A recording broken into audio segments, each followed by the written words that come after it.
is Puerto Real Resort. Alam mo mahal eh.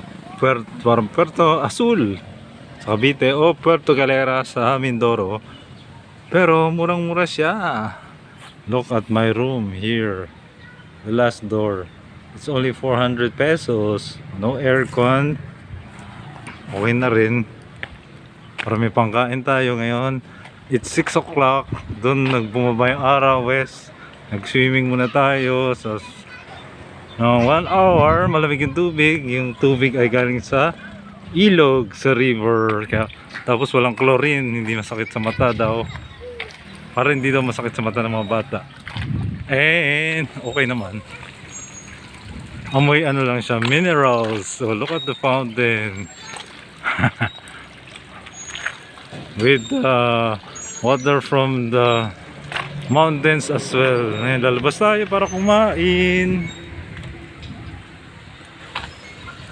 Let's look at the entrance.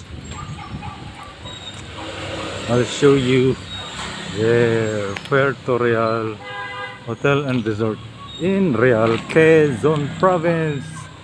Mura pa pala dito sa Pacific Ocean side kaysa sa China Sea side.